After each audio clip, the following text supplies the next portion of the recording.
नमस्कार मंडळी, स्वागत आहे तुमचं भटकंती मराठीमध्ये. आज पुन्हा एकदा आम्ही निघालो आहोत निसर्गाच्या एका अप्रतिम ठिकाणाच्या शोधात.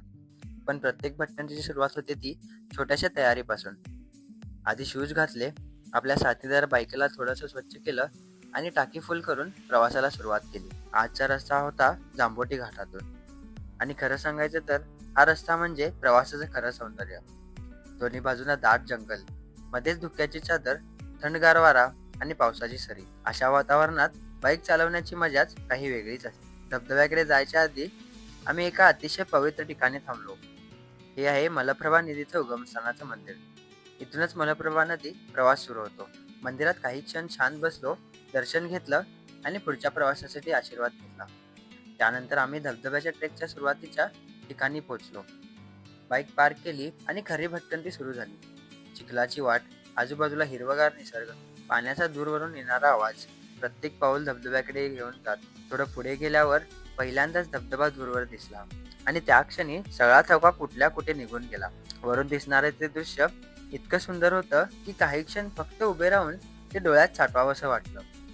आणि शेवटी आम्ही पोहोचलो बेळगावच्या कुंभे धबधब्याजवळ. पाण्याचा प्रचंड आवाज, चेहऱ्यावर उडणारे थंडगार तुषार आणि सभोवताली पसरलेले हिरवगार निसर्ग. अशा ठिकाणी आलं की खरंच शहराचा सगळा गोंधळ विसरून जातो. पण इथे एक गोष्ट मनापासून सांगावीशी वाटते. या व्हिडिओमध्ये आम्ही या ठिकाणाचं अचूक लोकेशन सांगणार नाही, कारण गेल्या काही वर्षात आपण अनेक सुंदर ठिकाणांची अवस्था बिघडताना पाहिली आहे.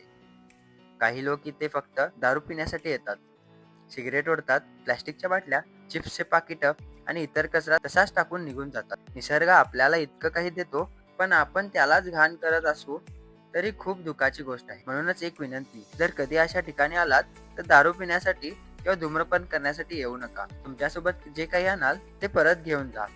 निसर्ग स्वच्छ ठेवा. आधीच अनेक धबधबे काही लोकांच्या बेजबाबदारीमुळे बंद झाले आहेत आणि अनेकांनी आपला जीव गमावला आहे. अशी वेळ या सुंदर ठिकाणावर येऊ देऊ नका. जर तुम्ही इथे येणार असाल तर स्वतःच्या जबाबदारीवर या. सुरक्षित राहा आणि निसर्गाचा आदर करा.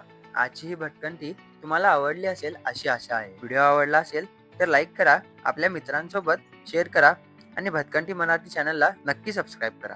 मी जय, भेटूया पुन्हा एका नव्या भटकंतीमध्ये.